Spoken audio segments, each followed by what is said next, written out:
Hey everyone, Andy here, just letting you know before we get to the show about the Purple for the Win podcast dedicated to the pain and pleasure that is the Minnesota Vikings. We're coming to you all year long, even through the offseason, because there's no offseason for the NFL with the draft, free agency, and blah, blah, blah, all that other stuff. And then before you know it, we're back in Mankato and back in the football season, baby. So come join us, purpleftw.com, on iTunes, on Stitcher, part of the Coldoma Podcast Network, and get some.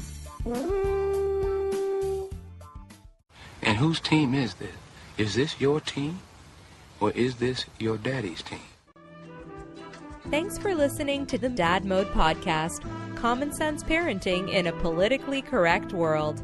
Here's your host, Andy Carlson.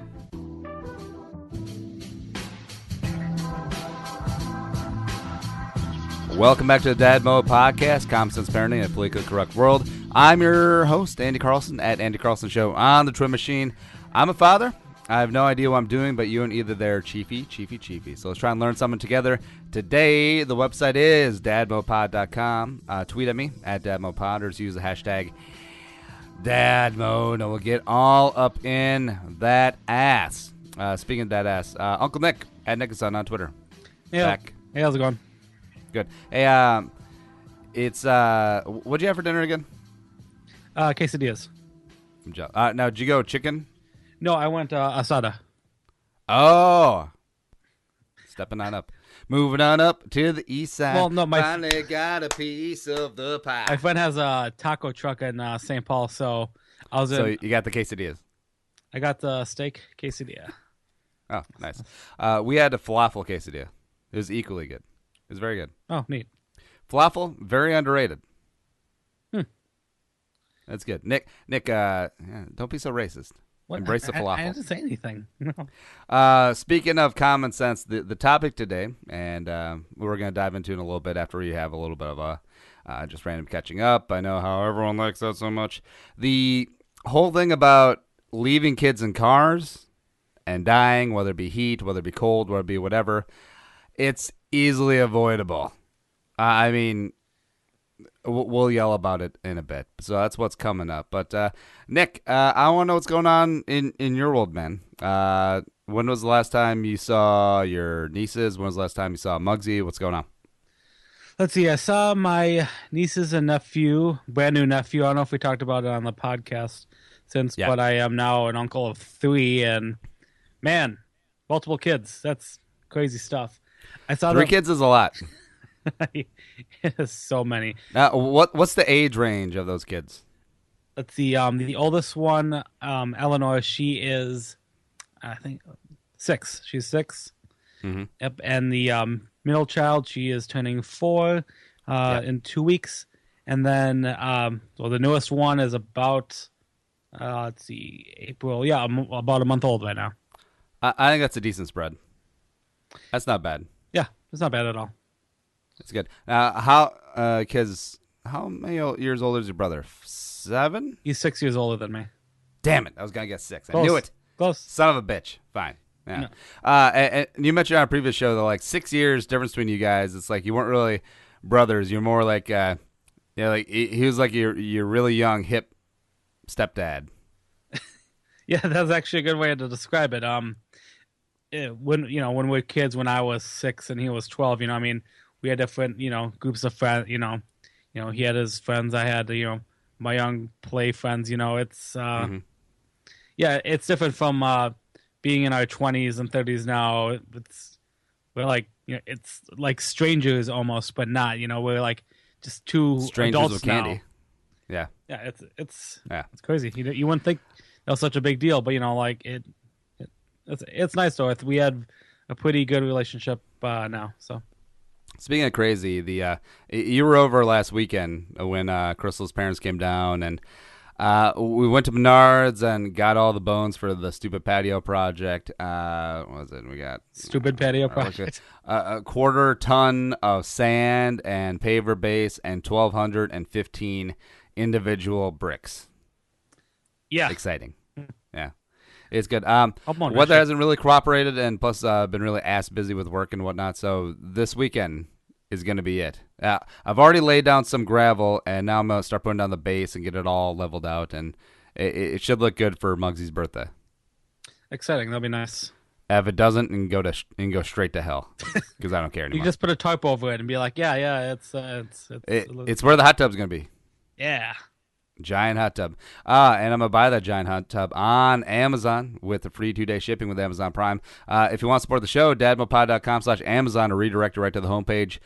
Bookmark the living bejesus out of it. And every time you buy something on Amazon, which you already do, just use our link and we'll get a little taste to keep the lights on around this bish. And it really is the easiest way to support the show because you already shop on Amazon. So just don't be a jerk. I mean, come on. We're giving you free entertainment every week, except for 2 weeks ago when I took the week off. So whatever. Or, well, no, that was last week maybe. Yeah. But you know what I mean. Yeah, absolutely know what I mean. All right, so let's get into the story that I feel like one of these stories pop up like once every other month, where it's this latest one was down in Mississippi, and it was a 2-year-old child who was left in the backseat of the mom's car at a daycare, by the way. The kid died, little Caroline Bryant. I'm sure she would have grown up to be a really sweet person and not Hitler, and it always boggles my mind, right? Because on one hand, you feel bad for the parent, but the other hand, you literally want to smack him across the face and be like, what the hell is wrong with you? Because you had one job. You have one job to keep this little midget person alive. And that's it. How can you forget this person in the car? How can you forget him in the car? Honestly. I don't feel bad for the parent at all. No, this is... The so you want to double hand smack him. The person's a murderer. It's murder. It's you're a parent.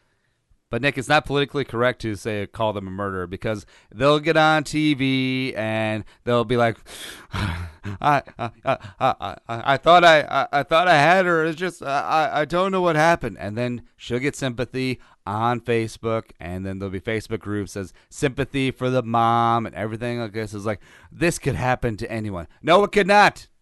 It really could not. Because if you use 1/10 of your brain, you're not going to forget your kid in the freaking car unless you did it on purpose. And we've always seen those stories where the parent actually leaves the kid in the hot car on purpose in the summer or the winter. They can go straight to hell. Like, they can go straight to hell. Do not pass go. Do not do anything. Bury him under the jail with Darren Sharper, and then Darren Sharper will put him down for a nap and have a little fun time. But the negligent parent, I feel maybe like 5% apathy and 95% hatred, because I don't care if you're on zero sleep for the past 4 days. I don't care if you got so much going on. I really don't care. You have one job, and I'm going to repeat that ad nauseum. You really have one thing to do, and you failed to do it. So don't go on TV crying all these crocodile tears, asking for sympathy and saying like, oh, it could happen to you. No, it could not. Because I'm not a moron. My wife's not a moron. You are a moron. You are a moron. No, not you, Nick, but you know what I mean. No, I completely understand what you're saying. I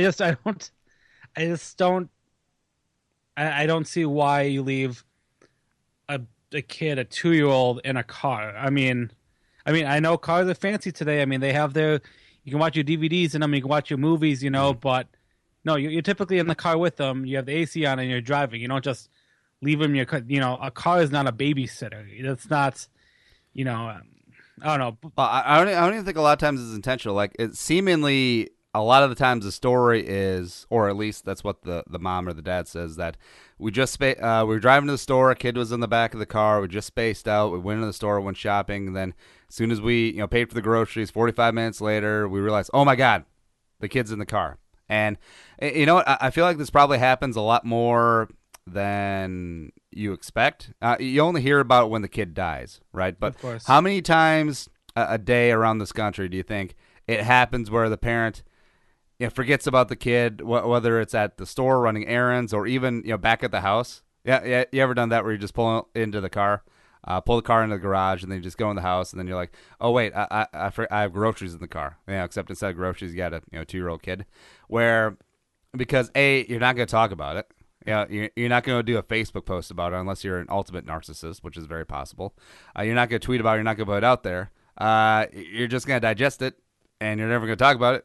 And if Junior, if it's middle of summer, and then 6 years down the road in 8th grade, Junior's a little slow when it comes to mathematics. You'd be like, it wasn't me. It wasn't my fault he fried his brain on that hot Birmingham day. No, I was just flighty. Stupid. I know that. I don't know. I'd like to see a study on how many people leave their kids in the car. I mean, I think in like depending on where you live, maybe rural areas, like if a mom or something just wants to run into like a gas station and like the liquor store. I'm trying to keep it. It's always the liquor store. Trying to keep it clean, like a market just to pick up like milk or something, I mean, I wouldn't trust leaving my kid alone in a car, I mean. Yeah. I understand the temptation, especially if you're running in to get something quick. You're going to the Quick Trip to get some milk, right? And with all these newfangled car seats, since everyone is so like concerned about kid safety, there's like 17 various buckles and everything is like form fitted, and like the kid is basically like Apollo 11, like the one of the first trips to the moon. It's just like they had less safety harnesses than kids do in car seats nowadays. So I can kind of understand the whole thought of, all right, run to the store. It will take 2 minutes, and it would take 7 minutes to unbuckle Junior out of this god awful contraption that looks like the like the little sex chair from Burn After Reading. Remember that? George Clooney, Frances McDormand. Yeah, that was a good movie. Sneaky good. But you can't do that. I mean, you gotta know what's up. What was the weather? I mean, was it that hot out? It's. Well, I assume. Well, obviously, it must have been if the kid. I didn't know the weather was that warm. Even if it's not that hot, I feel like the inside of the car with all that glass, and especially if you got windows. It must have been a long time in there. Yeah. Let's see here. I'm just trying to pick through this article, but this is a good podcast. I can't believe I don't know. We talked about it on previous episodes, about how you and me being 90s kids. I mean, my parents, like my mom, would drop me and my buddy Rick off at the mall. We were pre-teens, at a mall by ourselves all day. You weren't 2 years old, strapped in a car seat, Nick. I'm just saying, like the trust of leaving your kid in certain places. I mean, it's changed over the years, and like growing up in 2015, 2016. Sorry, yeah. I don't know what it is. With the politically correct part of just the world in general, how you can't say anything, you can't crack a joke, otherwise you're going to be called racist or sexist or homophobic or transgender phobic or whatever the next phobic is going to be. So the whole shaming people for doing something stupid, especially like the online mafia, I'm not really down with that. I'm not really down to clown, but when it comes to, like, if you come across a car with a baby unattended in it, you wait by that car, and when that dumb MF or dad or the mom comes out of the store, like 15 minutes later, you shame the absolute shit out of that person.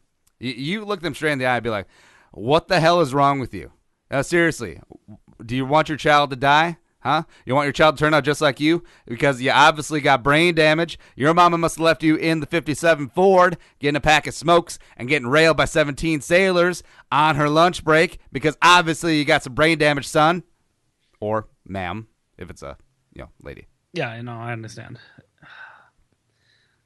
Because I feel like like this is way more accepted back in the day. Now, I do like this part because it's kind of 9 times out of 10, leaving the kid in the car for like half an hour isn't gonna, no harm, no foul. Unless it's like really hot or really cold or whatever. But it's still a bad practice to get into. It's very bad habit, right? And I feel like back in like our parents' day, back in like the 50s, this is a pretty common practice. Dad would get all the kids in the Ford and take them around on Christmas Eve and not Christmas Eve, but Christmas season, looking at all the lights, maybe pick up a tree, and then like, oh, Daddy's got to stop in the Muni and get his cough medicine. And then 45 minutes goes by, hour and a half goes by, 2.5 hours go by, and the kids are frozen and they die. And you know what's going to happen to that dad in 1950? Hey, Terry. Hey, you know your next kids? Yeah, don't do that. Terry. Hey, Terry, your next batch of kids? Yeah, don't do that. All right, we'll see you at the plant on Monday. Because the cop also works at the plant. Because that's how things worked in the 50s. Everyone works at a plant. Yeah.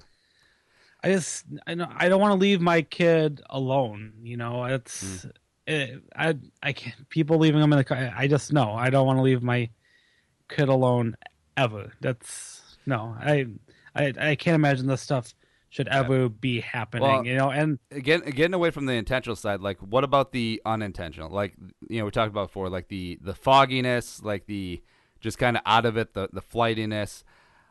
I still don't think that's excusable. I really don't.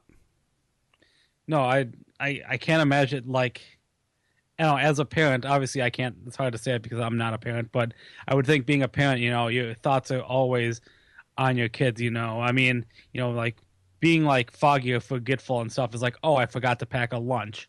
You know, no, oh, I forgot to left my kid for like 5 hours in the sun. No, in a car. No, that's not an excuse. No. That's like when's the last time you had like a little slip up, like a little brain fart? I get brain farts daily. Maybe just trying to drive to work. You know, I take the wrong exit because I forgot that they close one of the highways.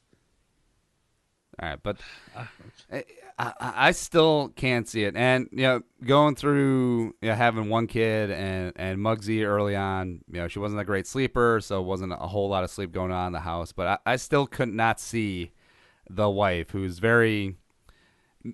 like overly motherly. You know what I mean? Like she's not a helicopter parent, but she's very into being a mom and she's very good at it. Like even if she was on like zero sleep, even if she was on like zero dark 30, sort of like Gitmo, you know, like torture, sleep deprivation, she would still remember exactly where Muggsy is. She wouldn't leave the car without her. She wouldn't leave a store without her. She wouldn't leave the house without her. And you know me, and I cannot see how you could possibly forget, you know, that little human being life form, which your only job is, don't let this thing die. And don't let it eat lead paint. And, like, maybe don't let it watch the Kardashians. That is it. Those are your only jobs. And, you know, if you fail at the latter two, that's fine. They'll be equally as dumb eating a little lead paint and watching the Kardashians. That's fine. You know, this world doesn't have to have all the geniuses in the world, right? So it's okay if little Molly's a little bit dumb. It's okay. But dead? Nah. I would rather have Molly around. Slow, beautiful, dim-witted Molly. Oh, poor Molly. I just don't see. What age limit do you think there should be for leaving your kids in the car in general? Well, like, would you leave your teenagers in a car? You know, would you leave kindergartners? Oh, hell yeah! If they're lippy teenagers, I'll put those pot lickers in the car and turn the heat up in the summer. Like it, yeah. I can't really think of like a decent age. Like you do the whole thing where, you know, you crack the window and blah blah blah. I can understand, like, if you're going to a place where kids can't go, like if you're going into the liquor store, if you're going to the strip club, you know, just make a quick stop. And then I can kind of see if the kids are like, you know, 8 and there's more than one of them, you know, just lock the door, crack a window real quick. Hey, I'm gonna run in. Daddy's gonna get a sixer because Daddy still doesn't have a job, so he can't afford a case, but you still got to get a little bit cut, so I'll be right back. All right, lock the door. Daddy, the door doesn't lock because this car is a piece of shit. Hey, shut up. Man. Some of these reenactments are getting deep. I'm trying to wonder if you're... Yeah. Okay, right. Well, I'm trying to think, like, stories from when I was a kid. I can't really remember being left in the car, mainly because I would get too bored, and I think the parents knew that. But the wife was telling me stories like, way back in the day, like she has a brother and a sister, right? And sometimes the dad and the brother would go hunting, and they would take the two girls in the car. It would be hunting season, deer season, so it's not like freezing, but it's pretty cool. Like no one's gonna die of heat exhaustion in the car, but they would just have the two girls in the back of the car with like games and snacks and beverages and whatnot, just hanging out in the back of the car while the dad and the son went out hunting. And it's probably not okay, but I mean back then, I'm sure it was very acceptable. I'm sure that happens a lot. I just don't trust my kids being left in a car. And like I know like the topic of this episode is about because you're afraid that they're gonna touch your Billy Joel CDs.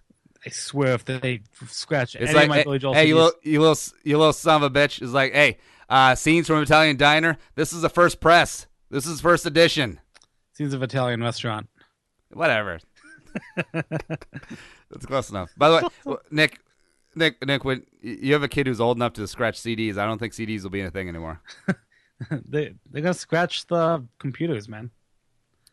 Yeah, I suppose. But I don't know. Like, gosh, I'm trying to think because I'm sure I've been left alone before, but it wasn't a spot where left alone to die, right? Because what was it?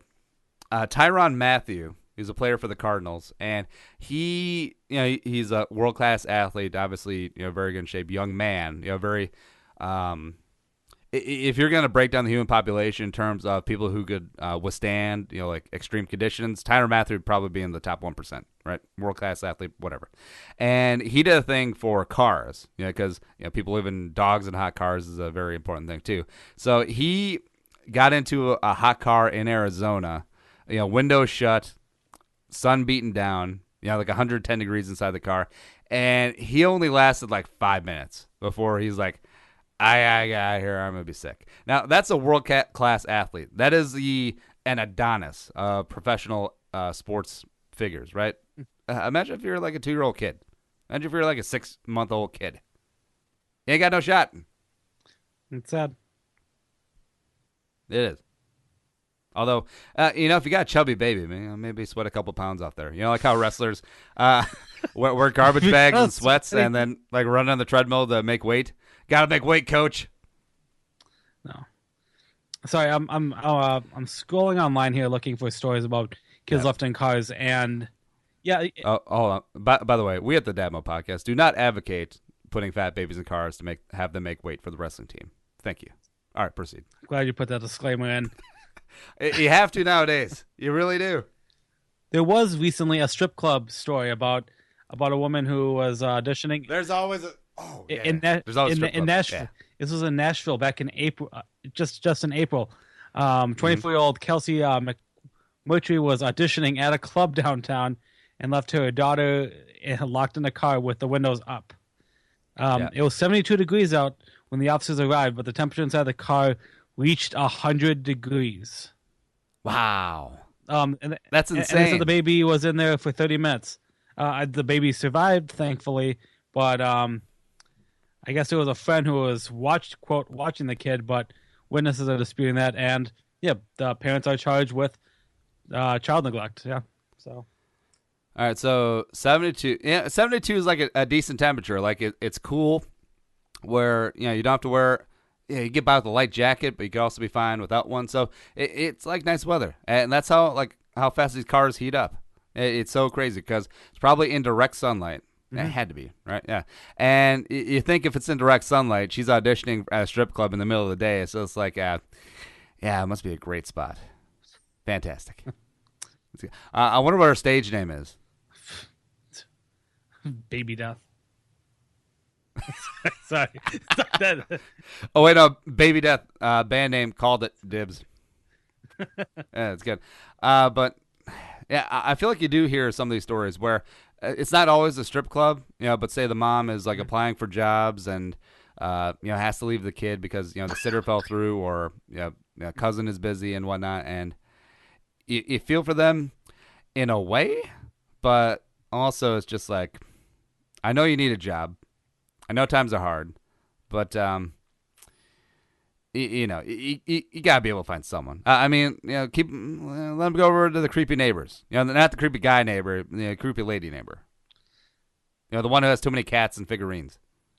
Yeah, I mean, you can't like bring the kid into like the office, like the reception room. Like, I'll be right back. No, actually, it's just Or it could help you in the interview. yeah. Just bring in little Aiden, Jane, and Caden, or all three of them into the office. Be like, oh my goodness, my sitter fell through. Except I did not want to break our interview because I want this job so much. I believe I'm perfectly qualified. Aiden, Jane, Caden, hey, you sit here at reception, and we'll be back. And the receptionist will probably be like, oh, little Aiden, Jane, Caden, you're so cute. You guys want some snacks? We'll get some snacks in the break room. And then little Aiden, Jane, Caden is hopped up on Mountain Dew and Fritos by the time mom gets back. She doesn't get the job. But she walked across the street, auditions at the strip club, and gets that gig. Cinnamon to the main stage. It always comes back to strippers. It really does. My biggest vice. How many strippers do you think have multiple kids? Like on average? Like, say, an average strip club with, say, like 15 girls. Like, how many do you think have multiple children? Not just one, multiple. 2/3. I was going to say 7. But, yeah, I think you're on. I say half to 2/3. I'm obviously using, like, Minnesota strip clubs. I'm thinking, like who have, typically older women, I mean, who are working, And they're all mulatto kids. Yes, they all are. See, you can't even say that nowadays, even though it's probably quasi true. It's good. I don't know. There's not really much else to say, and this is one of those things where it's one of the issues where you can throw out because you can't be wrong, because there's really no defense from the other side, and like all the arguments are pretty weak. It's just like. This feels like something that a politician would come out and say if they just want applause. They'd be like, I do not believe in a country or a world where children are left to die in hot or cold cars. I do not believe the founding fathers believe that should be a nation built upon children dying in hot cars. They didn't even know what a car was when they started this great country, the United States of America. But I know this. They would not want their children dying in their horseless carriages. They would not. And it's like, woo! Yeah! Hillary! Woo! We talked about it briefly about how hot cars. Can we talk a little bit about like versus the cold cars? How many more do you think? I feel like hot cars are the more like 3 out of 4 kids are usually at least a hot car, but you only hear a couple cold cars. I feel like you don't hear as many cold cars because I feel like it happens more often, but people get away with it more because it usually takes a little bit longer to die in a cold car, and usually the kids are wearing jackets and hats and blah blah blah and blah blah blah. Yeah. Oh, it's so sad to talk. No. Moral of the story, I think, is a lot of kids don't have only have 8 fingers and don't have the tip of their noses though. It's just that's not. Moral of the story, I think, just parents, if this happens to you, if you forget your kid, if it happens to you, they gotta throw the book at you, and I'm not gonna feel bad about it. Maybe sterilize the parents are one of them. A lot of the times, these parents skate. Or they get hit with like 3rd-degree manslaughter and get like community service or time served. It's kind of bullshit because then it gives them time to make another kid. And just like, oh Lord, I learned my lesson. Your Honor, I've learned my lesson. I will not let this one die. And then they become helicopter parents, and then they move up to the suburbs, and then they put their stupid kids on their soccer team. Yeah. Oh, by the way, random question: would you murder baby Hitler? No, I would not murder a baby. No, but it's Hitler. No, I can't. I can't. So Nick, you're telling me right now on the record that you would not murder baby Hitler. That would affect history so bad, and from what I've seen in like time travel movies and stuff, like life today might not have been the same if we didn't have Hitler around. Would you kill baby Trump? No. No killing. Oh, actually, I won't kill anyone. Unless they snitch on me. I probably can't say that because he could actually be the president, and then FBI, like the NSA, would probably be monitoring this. All right, we need to get out of here. Nick, what's coming up from you? What's going on with the Nick is On podcast? I just did an episode honoring Billy Joel, one of my favorite musicians of all time. He wrote a song about the babies in hot cars. Only the good die young. Too soon. He was really good at driving cars, by the way. Into houses. That one. Wait, maybe. How much is parking? $30. That's a ripoff. Do you see that SNL? Do you remember that SNL skit that they did with where he shows Zans as Billy Joel and he's driving his car and like I think Lindsay Lohan was in the sketch and that was awesome. I do not. I'll send it to you. Yeah. All right. This show is available on iTunes and on Stitcher. Follow us on Twitter at DadmoPod. Me at Andy Carlson Show. Nick is at Nickason. We need to get Nick some more followers. He's a good follow.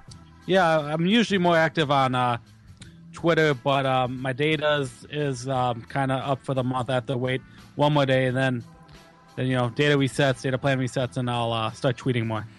They don't even give you free Wi-Fi at your place of employment? No, they do not. It's pretty weak. The website is dadmopod.com. But for Nickason, I'm Andy Carlson saying be a man, be a father, and go dad mode, and we'll talk to you next time. Think the episode you just heard is worth $1? Well, send it our way. Visit dadmodepod.com/support to find out how. Be a man, be a father. Go dad mode.